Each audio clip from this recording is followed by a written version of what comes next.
Eu queria agradecer aqui a presença de todos e o assunto que eu separei para a gente falar hoje é sobre retalho. Eu gostaria de falar o seguinte para vocês, gostaria de dizer que se você não faz retalhos, não tem problema, porque na verdade a maioria dos médicos que atuam na cirurgia dermatológica não fazem, tá? A maioria não faz retalhos, então você não precisa se sentir na obrigação de confeccionar retalhos, de fazer enxertos.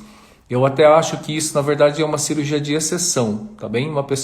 Algum médico que atue na sua área não precisa necessariamente fazer retalhos, enxertos, nem nada disso.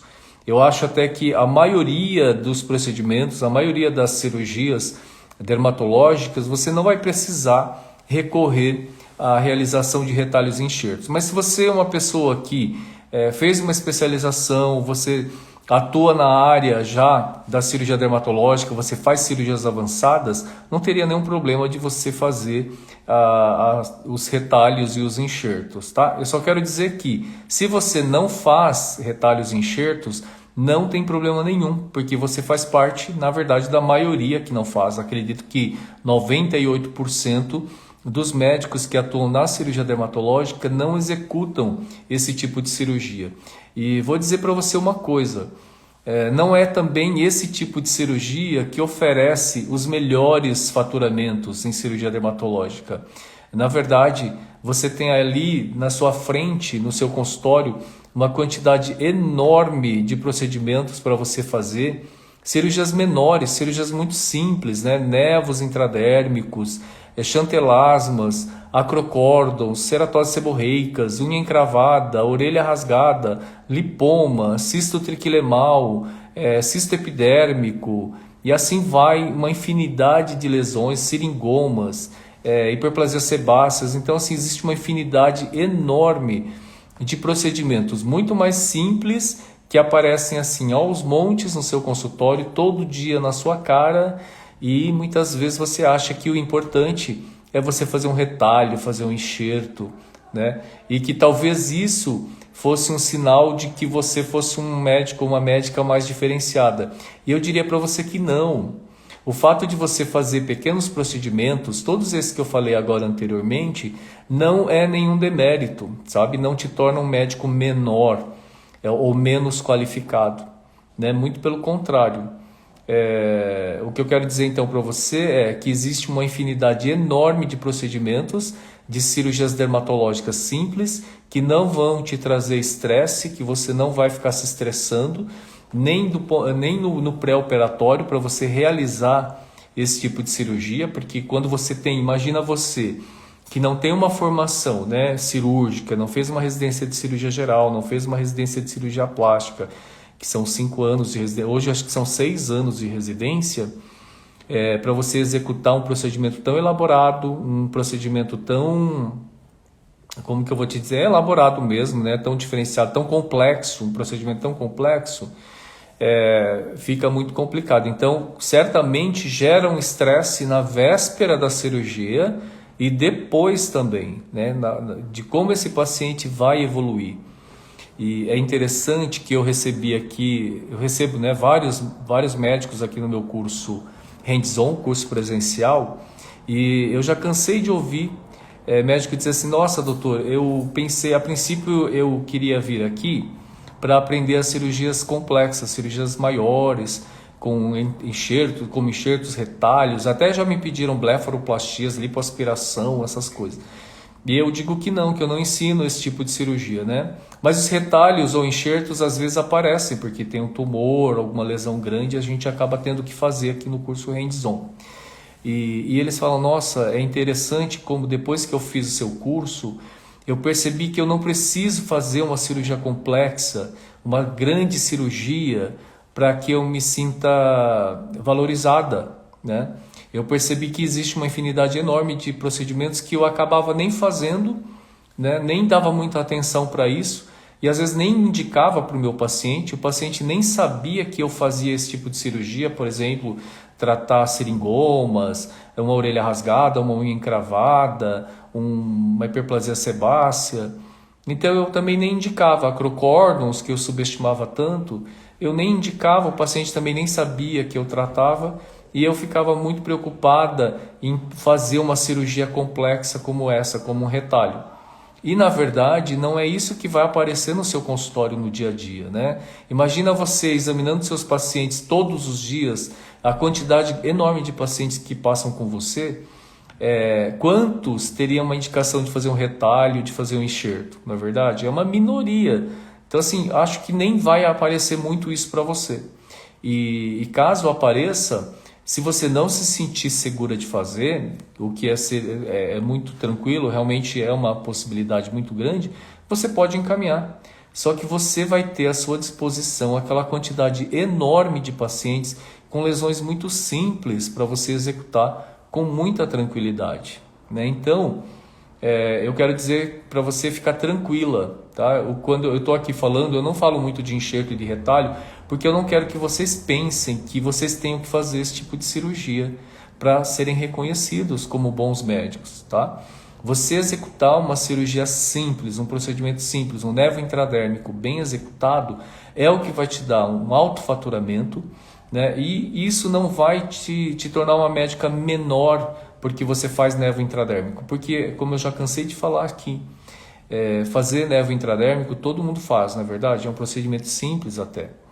Acontece que eu quero saber qual tipo de resultado que você entrega. Se você entrega excelentes resultados com baixos índices de complicações, se as suas cicatrizes são estéticas, se elas são bem posicionadas, se elas são bem camufladas, se elas ficam esteticamente boas, né? Se você não tem discromia, se você não tem problema de cicatrizes, né? Se você não tem hipercromias, então, ou até acromias nos seus resultados. Então, eu quero dizer com isso que não pense que você, por não fazer retalho ou enxerto, que você não seja muito bem qualificado ou muito bem qualificada. Existe essa quantidade enorme de cirurgias que você vai fazer aos montes no seu consultório.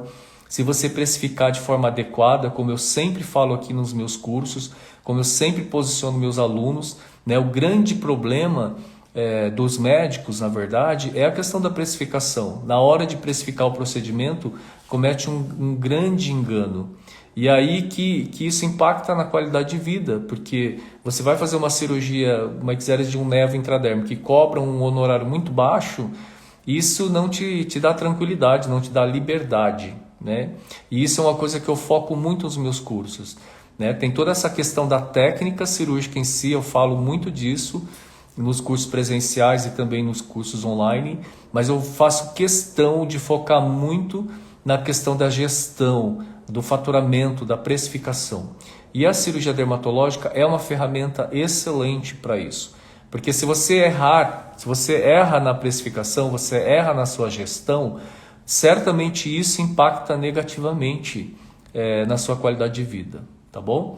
Então eu vou falar aqui de retalhos e enxerto. Na verdade eu vou falar um pouco da diferença. Hoje a aula é sobre retalhos, mas é importante que a gente fale da diferença entre retalhos e enxertos, porque eu vejo muitos médicos confundirem, né? Não terem uma noção muito clara do que é um retalho e do que é um enxerto. Então assim, o enxerto ele é um transplante livre de tecido. Então você vai tirar o tecido de um lado e colocar em outro. Você vai transplantá-lo de um lugar para o outro. É um transplante livre de tecido. E esse tecido pode ser pele, que é o que a gente faz na cirurgia dermatológica.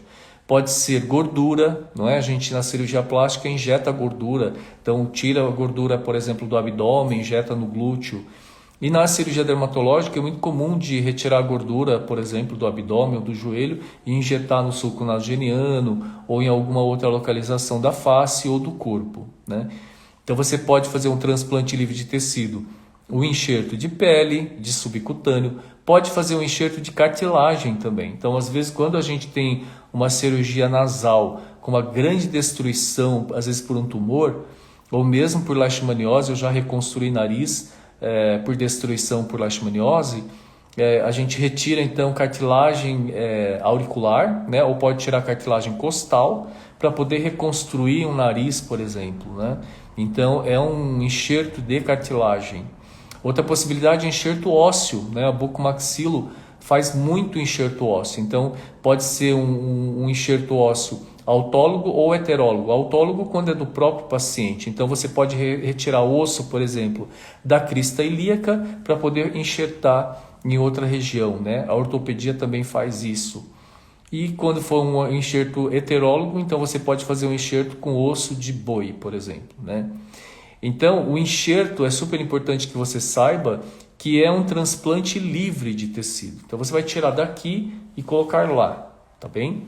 Já o retalho, por isso é tão importante que vocês saibam a diferença, porque tudo isso, essa diferença conceitual, vai te levar ao entendimento adequado, né, de como executar o procedimento em si. Já o retalho, na verdade, ele tem um pedículo vascular que nutre aquele tecido. Então, por exemplo, você não vai pegar a pele como no enxerto, tirar daqui e levar para lá. Você secciona, você separa do corpo do paciente e transfere para outro local. Não, o retalho ele tem um pedículo vascular e geralmente esse pedículo ele está fixo. O que significa isso? Não é um transplante livre de tecido. Você vai sim transferir tecido, porém você vai manter. Então imagine que a minha mão é esse tecido que vai ser de repente transposto, né? Um retalho de transposição. Então você vai transpor de um lugar para outro, mas o pedículo vascular, que seria aqui o meu punho, ele permanece. Então esse retalho pode ser transposto, ele pode ser avançado, ele pode rodar, mas sempre mantendo o pedículo vascular que nutre esse tecido. Essa é a diferença básica entre um retalho e um enxerto, tá bem? Então no retalho existe esse pedículo vascular.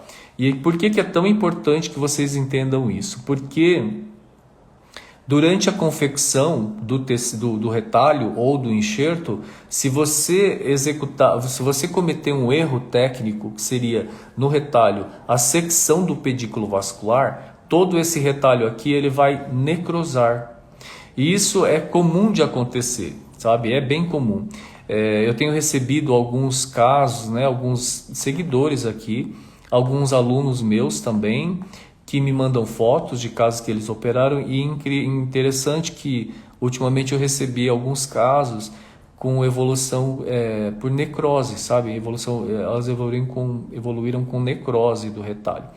E a necrose do retalho é algo muito facilmente evitável, tá bem?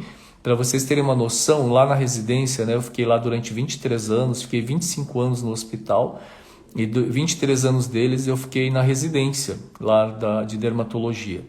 E nesses 23 anos, olha que a gente fazia muito retalho, nós não tivemos nenhum caso de necrose de retalho. Então, para vocês verem que o retalho é um procedimento muito seguro, né? Desde que você respeite todo aquele rigor técnico na execução, né? O rigor técnico na execução do retalho, para que você não seccione o pedículo vascular, né? E de forma inadvertidamente.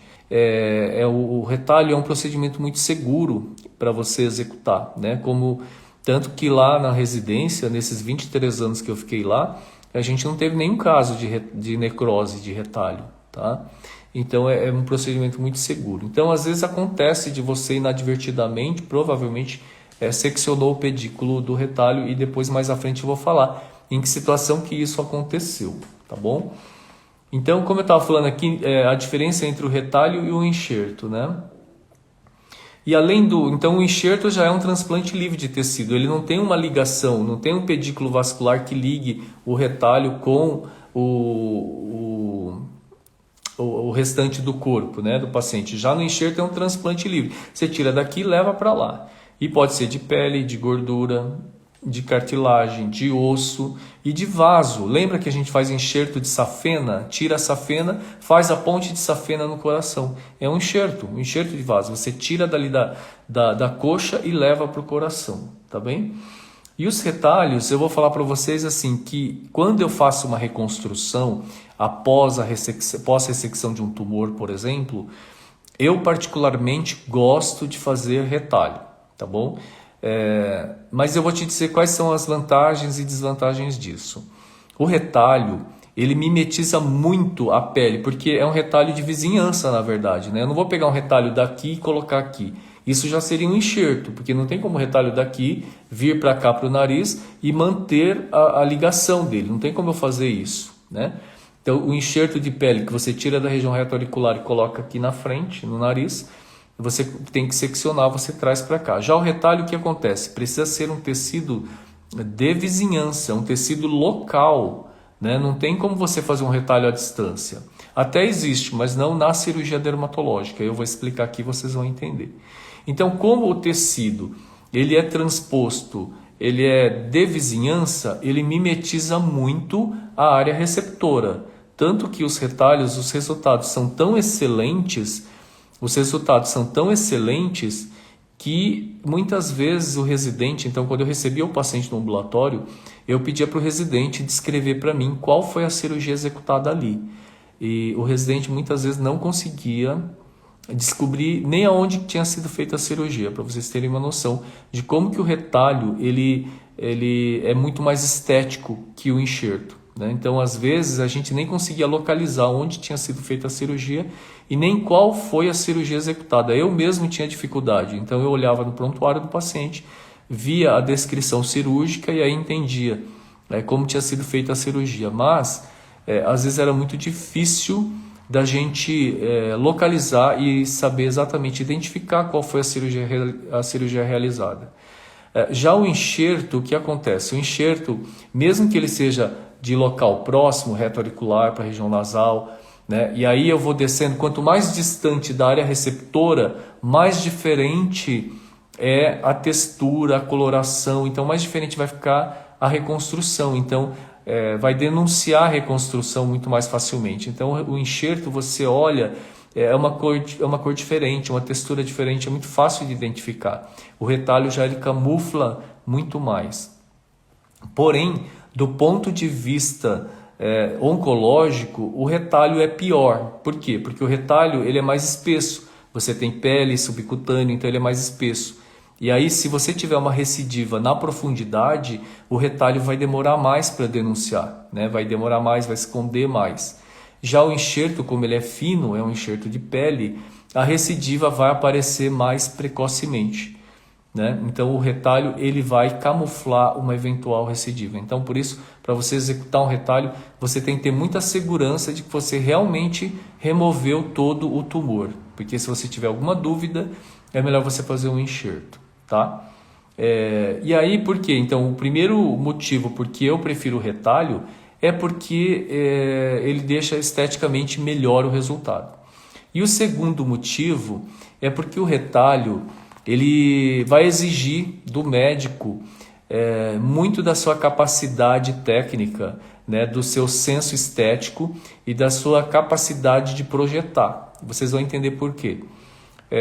Porque o enxerto é muito fácil. Você tem aqui, você tirou um tumor, tirou aqui, fez uma lesão ali, um diâmetro aqui de 1,5 cm. Então fez uma lesão circular de 1,5 cm. Você vem na região retroauricular, remove aqui um fuso, né, corta lá uma rodinha com um diâmetro de você corta ali um círculo com um diâmetro de 1,5 e coloca aqui sutura. Então qual que o que isso exige de você do ponto de vista do senso estético, da questão do seu senso estético, assim, da sua capacidade de projetar alguma coisa? Você simplesmente foi lá, tirou um pedaço de pele e colocou aqui.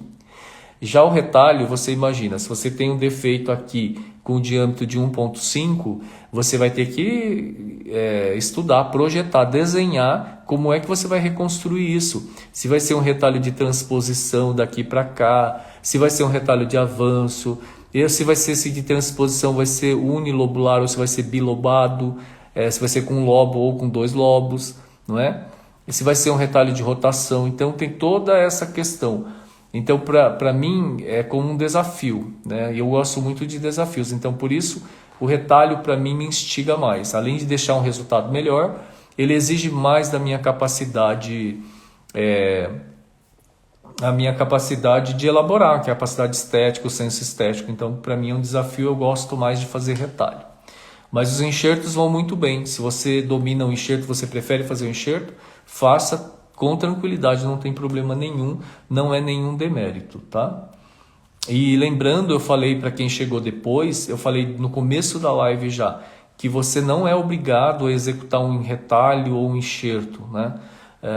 Que não é isso que vai te fazer um médico melhor, Não é isso. Se você faz cirurgias menores, como névoa intradérmico, seringomas, chantelasmas, etc., orelha rasgada, unha encravada, isso não te torna um médico menor, entende? Inclusive porque retalhos e enxertos não é um procedimento que vai aparecer aos montes no seu consultório.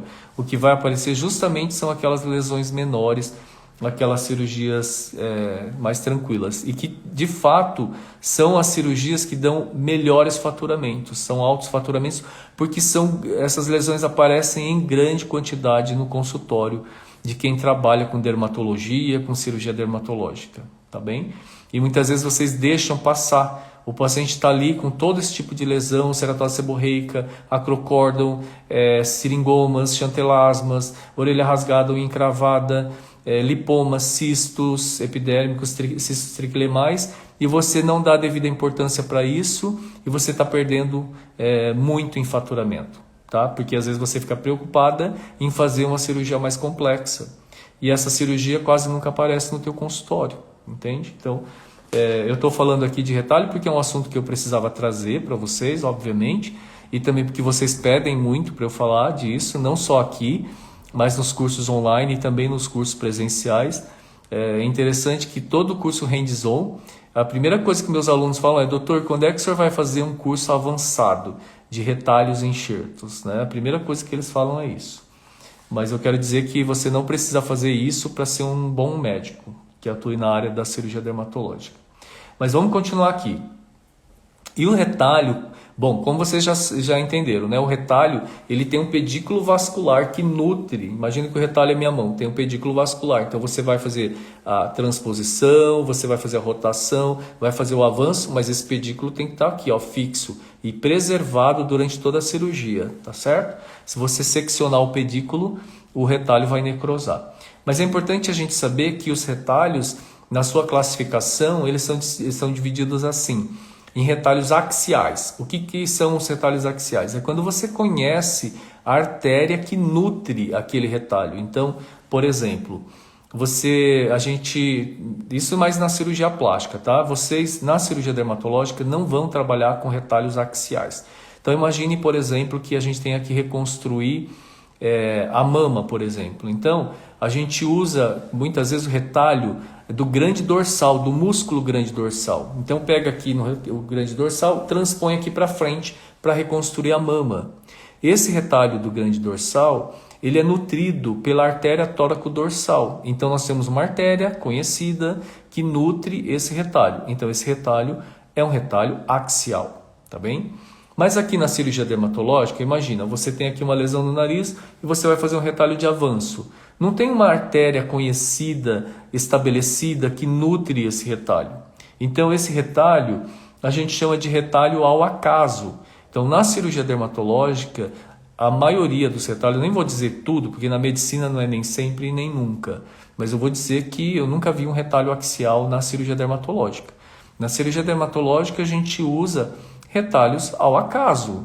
Não existe uma artéria estabelecida, determinada, conhecida que nutre aquele retalho. Então, por exemplo, você tira um carcinoma base celular na asa nasal. Eu gosto muito de fazer o retalho de transposição de sulco nasogeniano para cá. Faço assim, ó, assim. Então, esse retalho também é um retalho ao acaso, porque não é uma artéria estabelecida ali, conhecida, que nutre esse retalho. Então é importante saber que esse retalho axial, o retalho ao acaso, que é o que a gente mais usa na cirurgia dermatológica, e existem os retalhos microcirúrgicos. E como que é esse retalho microcirúrgico? O retalho microcirúrgico é só para vocês entenderem um pouco da classificação, mas é óbvio que não vai fazer isso na cirurgia dermatológica. Então imagine que um paciente sofreu um trauma na perna, sofreu um acidente de moto e perdeu uma boa parte lá de tecido lá na perna, com fratura da tíbia, perdeu musculatura também, e você precisa cobrir esse foco de fratura para que você consiga debelar a infecção. Mas como é que você vai conseguir tecido ali na perna, na tíbia? Muitas vezes não há tecido suficiente, né? Muitas vezes o paciente perdeu tecido no trauma. Então, a gente pode usar esse retalho também, esse retalho do grande dorsal que nós usamos para reconstruir a mama. Nós podemos tirar esse retalho daqui das costas do paciente e colocarmos lá na perna. E a gente vai isolar a artéria e a veia tóraco-dorsais, né, desse retalho, e nós vamos fazer uma anastomose vascular, nós vamos ligar com a artéria e a veia tibial anterior, tá bem? Aí você vai falar, mas não é um enxerto, porque você tirou ali das costas e transpôs esse tecido livre até a perna. Não, é um retalho. Sabe por que é um retalho? Porque você tem o pedículo vascular. E aí você tem o pedículo vascular, que é da artéria tóraco-dorsal, artéria e veia tóraco-dorsais, que vão ser anastomosadas com artéria e veia tibial anterior. Então, é um retalho, tá bem? Então, o retalho, como eu falei, o axial, quando você tem o pedículo conhecido, uma artéria conhecida. Esse retalho microcirúrgico, que eu falei quando você vai fazer a anastomose. E o retalho ao acaso, que são esses retalhos todos que a gente usa na face, tá? Porque não tem uma artéria estabelecida que esteja nutrindo ali. Bom, os retalhos, além dessa classificação em relação aos pedículos, nós temos os retalhos, eles podem em relação à sua constituição. Então o retalho ele pode ser cutâneo, que é o que a gente usa na cirurgia dermatológica. Então, por que é cutâneo? Porque ele é constituído de pele, mas tem que ter o subcutâneo. Você não pode fazer um retalho só de pele, só ali é pele só. Tem que ter a pele e o subcutâneo. Por que tem que ter o subcutâneo? Porque é no subcutâneo que estão passando os vasos que nutrem aquele retalho. Então não adianta você fazer um retalho só de pele, que vai necrosar esse retalho. Então por isso que é importante você respeitar, deixa eu ver aqui, eu estou meio... Você tem que respeitar essa parte aqui, né? A parte do subcutâneo, que é por onde passam os vasos. Então o retalho ele tem que manter uma espessura. Quando você vai e afina o retalho, você está correndo um sério risco de desvascularizar o retalho e ele evoluir com necrose. Tá? Então por isso alguns médicos que têm mandado casos para mim com evolução com necrose é porque esse retalho, uma das causas é por quê? Porque o retalho ficou fino, ficou magro. Se você deixa o retalho muito fininho, muito magrinho, você provavelmente diminuiu o pedículo vascular, você diminuiu a vascularização e por isso ele evoluiu com necrose. Tá? Então esse é o retalho cutâneo. Então quando eu falo o retalho cutâneo, porque ele é constituído por pele na verdade, mas ele tem pele e subcutâneo. O retalho ele pode ser muscular. Então, por exemplo, quando tem aquela fratura na tíbia que eu falei. Então, a gente tem que cobrir aquele foco de fratura com tecido vascularizado, porque senão você não consegue debelar a infecção. E como que você faz essa reconstrução? Você pega o músculo, por exemplo, gastrocnêmio, que fica atrás, na batata da perna, e transpõe em cima do foco de fratura. O músculo é extremamente... é ricamente vascularizado e ele vai conseguir debelar ali a infecção, tá certo? Então o retalho pode ser cutâneo, pode ser muscular ou pode ser miocutâneo, né? Então ali também, se você precisar de pele para cobrir aquele foco de fratura, você pode fazer uma transposição de um retalho de gastrocnêmio com pele. Então seria um retalho miocutâneo. Pois bem, então cutâneo, miocutâneo ou só muscular, pode ser. Na cirurgia dermatológica nós usamos somente o retalho cutâneo, tá? A gente não faz retalho muscular. Na verdade é muito raro, eu mesmo nunca vi fazer, mas não quer dizer que seja impossível, que nunca vai acontecer, tá bem? Mas eu acho muito pouco provável. Eu vou fazer aqui então o desenho para a gente falar aqui um pouquinho, vamos ver se vai aparecer aqui. Ah, tá, eu tenho que pegar aqui a minha lousa. Então vamos lá, gente. Quando você vai fazer o retalho, é importante que você mantenha a espessura do retalho, tá bem? Então imagine que isso aqui é o retalho, aqui em cima é a pele, tá bem? E aqui é o pedículo vascular, é por onde estão passando os vasos aqui embaixo. Então você tem a pele aqui e o subcutâneo embaixo e os vasos passando aqui. Quando você está levantando, quando você fez lá, desenhou o retalho, você vai levantar o retalho. Você precisa levantar para quê? Para que ele fique livre para você transpor para cá ou para lá ou avançar. O problema, um dos grandes erros durante a confecção do retalho é que quando você está incisando aqui, é super importante, eu falo para os meus alunos, né? Tanto na hora de ressecar um tumor, ressecar, por exemplo, um espino ou um baso, você acaba comprometendo a margem. Por quê? Porque você está levantando aqui a peça. E é interessante que você puxa a peça assim, você pega com a pinça, vai levantando aqui a peça. Você vai cortando aqui, o que acontece? Você vai meio que em direção em direção à pele. E quando você se aproxima da pele, quando você está tirando o tumor, você vai comprometer a margem. Você vai se aproximar. O que eu quero dizer é isso daqui. Ó. Imagina que o tumor está aqui e você tem que tirar a peça desse jeito aqui. Ó. Tá bem? Para você mandar para anatomopatológico. O que acontece? Que eu vejo meus alunos fazerem. Quando ele começa a levantar a peça, ele vai com a lâmina em direção à pele ali.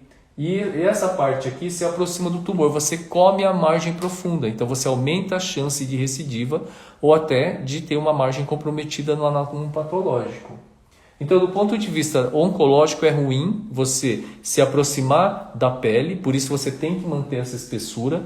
E aí você vai falar, mas doutor Ed, como é que eu faço para evitar? Então, o que acontece? Quando você está levantando aqui a peça para fazer esse corte aqui embaixo, sabe o que acontece?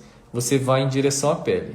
Então, como que eu falo para os meus alunos? Imaginem que isso aqui, você tem que olhar a superfície. É como se você estivesse no mar e você tem que olhar a superfície do mar. E você tem que tirar essa espessura aqui, ó, essa espessura. Então você fica de olho na superfície e vai mantendo essa espessura aqui embaixo. Então você vai levantando a peça e vai olhando a superfície e você vai tirando aqui embaixo de forma que você respeite essa espessura do retalho. Ou a espessura da peça cirúrgica que você está tirando o tumor. O que acontece é que você começa a levantar a peça e vai com a lâmina em direção ao tumor. Aí sobra tumor, vem margem comprometida. E na hora de confeccionar o retalho, a mesma coisa. Você começa a levantar o retalho e você vai com a lâmina em direção à pele. O que acontece? O retalho fica fino.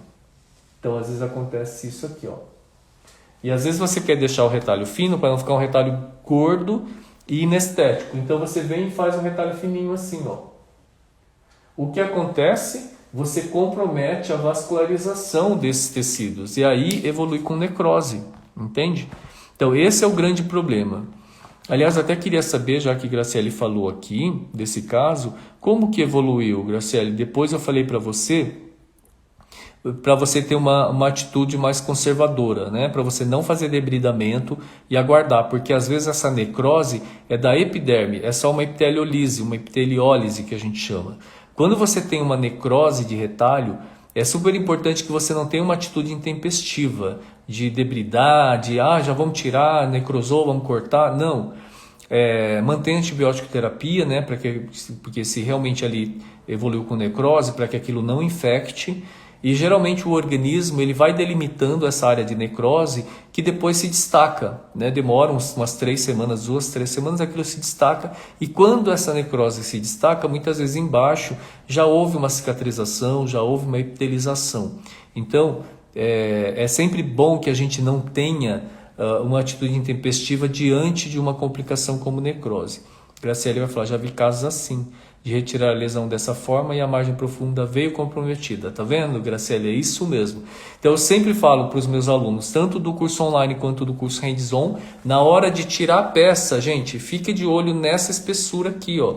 De olho no gato e no peixe. Você tem que olhar aqui, ó, para o gato e para o peixe. Porque às vezes vocês estão olhando só o peixe aqui, ó. Você puxou aqui com a pinça e qual o problema? Você puxa aqui a peça, você vai puxando aqui e você perde parâmetro. Aí você vai com a lâmina aqui, ó, e você vai em direção ao tumor. E aí vem margem comprometida, né? E aí imagina que depois, se você fez um retalho, fez um enxerto, daí é muito ruim, porque você vai ter que reabordar o paciente, né? Então, durante a ressecção do tumor, de olho no gato aqui na superfície e aqui embaixo. Então é como se você estivesse no mar, olhando a superfície da água e cortando um pouco mais abaixo. Então olhe a superfície e olhe aqui embaixo também, para que você mantenha essa regularidade de 5 milímetros, que é a margem de segurança recomendada na literatura para carcinoma basocelular, espinocelular, que oferece a cura de 95%. E aí quando você vai fazer o retalho, quando você vai reconstruir com o retalho, é super importante que você não deixe o retalho muito fino. Então acontece a mesma coisa, você está confeccionando o retalho, puxando por aqui e vai com a lâmina e às vezes deixa o retalho muito magrinho, muito fininho. E aí ele acaba evoluindo com necrose. Tá? Ela falou exato, e realmente era superficial.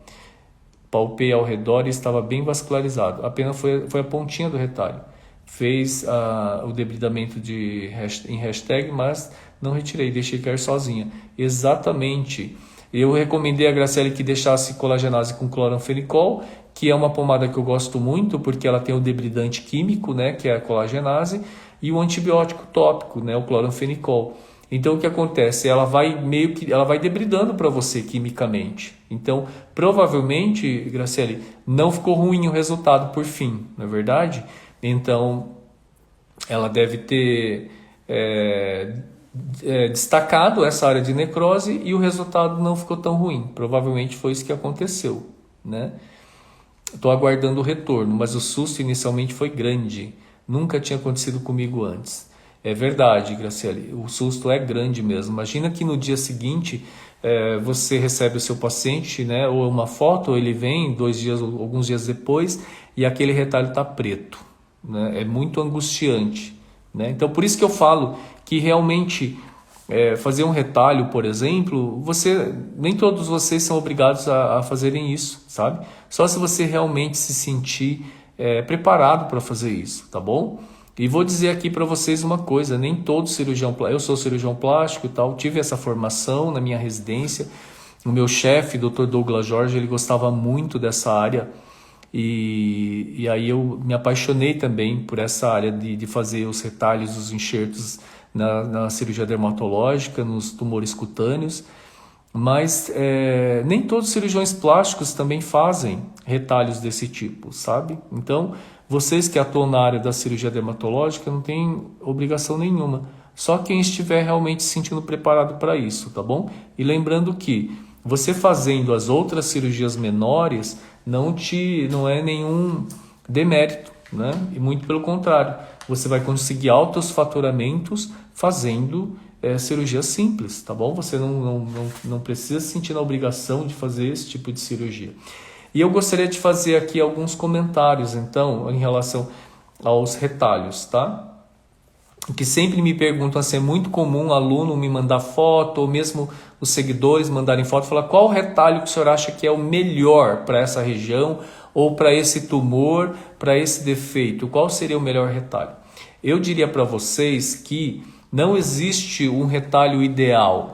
Tá? Eu não digo para o meu aluno, olha, o melhor retalho para você fazer aí seria o retalho bilobado, seria o retalho de transposição do sulco nasogeniano, seria o retalho de Mostardé, seria o retalho de Flick, seria o retalho XYZ. Não. Eu sempre falo para o meu aluno, para os meus alunos, que o melhor retalho é aquele que você domina, que você está acostumado a fazer. Né? Não adianta a gente inventar a roda, entende? O Márcio, retalho pode trazer muita complicação, isso mesmo. Não sei se vale a pena correr o risco, exatamente. E realmente é isso que eu falo. Os retalhos, enxertos, as cirurgias mais complexas, só se você se sentir preparada mesmo para fazer, né? Porque é justamente isso. Você é um procedimento com alto índice de complicação, de dar problema, e muitas vezes tira a sua paz, né? Tira a sua tranquilidade. Graciele, pelo jeito, ela o enxerto costuma fazer bem mais complicação. Graciele, é porque o enxerto há uma chance grande de não integração, né? O enxerto não integra, infecta, também necrosa, né? Então, por isso que também tem um índice alto, sim. Mas é importante que cada um saiba, né, os seus limites, o que gosta de fazer. Mas quem não faz, não tem problema nenhum, viu? Inclusive porque vocês conseguem altos faturamentos fazendo todos os outros procedimentos que eu falei até agora, né? As lesões simples até, que às vezes vocês subestimam e que dão altos faturamentos se você souber precificar. Não pode errar na hora da precificação. Então, voltando àquilo, não existe um retalho ideal. O retalho ideal, o melhor retalho, é aquele que você está acostumada a fazer, tá bom? Então, não adianta eu falar para você, faça o retalho XYZ se você não domina. Aí você vai fazer, vai dar problema, não é? Eu tinha uma professora na residência, isso já há quase 30 anos atrás, né? Ela falava assim, olha, retalho é o seguinte, você pode desenhar quantas vezes você quiser. Desenha, apaga, desenha de novo, apaga, projeta, desenha. Mas cortar é uma vez só. Por quê? Se você cortar o retalho errado, você imagina, por exemplo, você tem um defeito ali, aí você imagina que vai fechar de uma tal forma. Então você tem que pensar, apaga, faz de novo, imagina se vai dar certo, projeta, porque na hora de cortar é uma vez só. Cortou errado, você não tem mais o que fazer, né? Você vai ter dois problemas. O problema inicial, que era o defeito do tumor que você tirou, e o segundo problema, que é o retalho que você projetou errado e ele não vai fechar o defeito. Então você tem agora dois defeitos, o primeiro do tumor e agora o segundo do retalho, tá bom? Graciele falou, acho o avanço no dorso nasal mais difícil, só que mais difícil de fazer do que o uni ou o bilobado. Graciele, pior que não é, sabia? O retalho de avanço é o mais fácil de executar. Eu vou desenhar aqui, gente, para vocês. Eu vou desenhar aqui para a Graciele como que é feito o retalho de avanço. É o mais fácil de todos, só que ele é mais indicado, não é que é mais indicado, ele vai muito bem na ponta nasal. Tá bom? É tão fácil de executar porque você não tem muito que... Até você não precisa nem pensar muito. Eu vou desenhar aqui, ó. Imagina que você tem um nariz assim. Se você tem um tumor aqui, Graciele, aqui, desse jeito na ponta nasal, o retalho de avanço é simplesmente você fazer isso aqui, ó. Esse aqui é o retalho de avanço. Você vai simplesmente trazê-lo até aqui e suturar assim. Então, como que vai ficar a sutura final? Ele vai ficar desse jeito aqui, ó. Só que o que acontece, que é importante, o retalho de avanço, na verdade, vai ser como esse apagador. É um retângulo. Você vai incisar, só que o que acontece? Por que vocês ficam às vezes meio apavorados? Você tem que incisar toda a espessura. Então imagina que o tumor estava aqui, você vai cortar aqui e aqui, ó. Não tem segredo. Só que você tem que levantar esse retalho aqui assim, ó, você vai levantar desse jeito aqui, ó. Você tem que levantar descolando até o osso, até o periósteo e até a cartilagem. Aí o que acontece é que às vezes vocês ficam com receio de ir muito profundo e fazem ele muito fininho. E aí que acontece dele necrosar. Porque a hora que você... tem uma reguinha aqui, ó. O retalho é assim, tá? Você vai levantar ele aqui, ó. Você vai levantar assim. Só que essa espessura não pode ser muito fina. Então você faz como? Você vai até o osso, você levanta tudo. Você vai até o periósteo assim, levanta tudo assim, ó. Daí o que aconteceu? Levantou aqui o retalho. Você vai pegar esse retalho, ó. Tá aqui. Levantou assim. Aí você vai pegar e avançar para frente. Você vai trazer. Quando você traz para frente, você sutura aqui na ponta nasal. E o que vai acontecer? É até bom, porque levanta um pouco a ponta. Ó, eu tenho o nariz com a ponta caída. Então, se eu tivesse que fazer uma cirurgia dessa em mim, seria até benéfico, porque puxaria um pouquinho a ponta nasal, levantaria um pouco a ponta. Então, é excelente. E a cicatriz também, ela fica praticamente inaparente, viu? Graciela, depois você dá uma olhada nos livros, você vai ver que é bem fácil de fazer esse retalho. Então, no nariz, eu acho que o retalho mais fácil de fazer é o retalho de avanço. Mas não pode ser muito magrinho, ele tem que ser gordinho. E você não precisa ter medo, porque a gente tem tanto medo aqui da artéria nasal, do dorso nasal, para os preenchedores, né? Se fala muito aqui no nariz, não pode fazer, assim, tem que tomar muito cuidado para fazer preenchimento, né? Porque é perigoso, tem que usar a cânula por causa da vascularização, por causa da artéria nasal, que é o ramo da artéria angular, não é verdade? Mas para você fazer o retalho não tem problema nenhum, é muito tranquilo, quase não sangra, tá bem? Peles com muita elastose, fica mais difícil? Não, também não. Não acho, Graciele, não acho que não. E aí o retalho de transposição, ou bilobado, ou com lobo só, por que é mais difícil? Veja bem, vou fazer aqui o desenho. Não sei se meu desenho está muito pequeno. Deixa eu fazer um desenho maior. Então imagina que você tem um defeito assim no nariz e você vai fazer um retalho de transposição com um lobo só. Então aqui está o pedículo vascular. E você vai pegar esse retalho e vai transpor para cá. Tá certo? O que acontece? Que às vezes se você não projeta muito bem, o retalho não cobre o defeito. E aí ficou um problema. Tá bem? E às vezes quando é um retalho bilobado, que seria assim, ó, dois lobos que vem para cá, aí você tem que transpor dessa forma, às vezes também fica difícil. Mas eu vou dizer aqui uma coisa, então um recado que eu vou dar para vocês. Quando vocês tiverem alguma necrose, pode ser em retalho ou mesmo uma cirurgia normal, uma cirurgia tranquila que você fez. Vocês gostam muito de descolamento, eu vejo que é feito descolamento de uma forma até indiscriminada.